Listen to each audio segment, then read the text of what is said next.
इंधन विक्रीवर तात्पुरते निर्बंध. एका वाहनाला दिवसाला 200 लिटरपेक्षा जास्त डिझेल मिळणार नाही. जागतिक भू-राजकीय घडामोडींमुळे ऊर्जा पुरवठा साखळीवर निर्माण झालेल्या तणावाच्या पार्श्वभूमीवर केंद्र व राज्य शासनाने पेट्रोल आणि डिझेल विक्रीवर तात्पुरते निर्बंध लागू केले आहेत.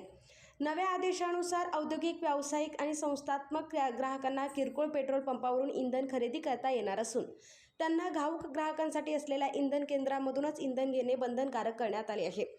तसेच कोणत्याही ग्राहकाला एका वाहनासाठी प्रतिदिन 200 लिटरपेक्षा अधिक डिझेल विक्री करता येणार नाही. या इंधनाची पुनर्विक्री करण्यासही मनाई करण्यात आली असून तेल विपणन कंपन्या आणि किरकोळ विक्री केंद्र चालकांना या नियमांचे काटेकोर पालन करण्याचे निर्देश देण्यात आले आहे.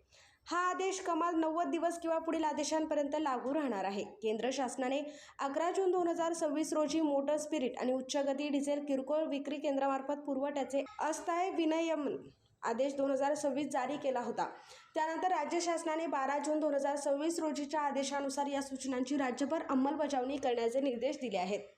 यापूर्वी 5 जून 2026 रोजी राज्य शासनाने पेट्रोलियम उत्पादनांची साठेबाजी, काळा बाजार, किरकोळ विक्री केंद्रामधून टँकर किंवा बाउझरमधून अनधिकृत इंधन भरणे, इंधनात भेसळ, गळती, अनधिकृत हस्तांतरण, जादा दर आकारणी तसेच निकृष्ट दर्जाचे इंधन पुरवठा यांसारख्या गैरप्रकारांवर कठोर कारवाईचे आदेश दिले होते.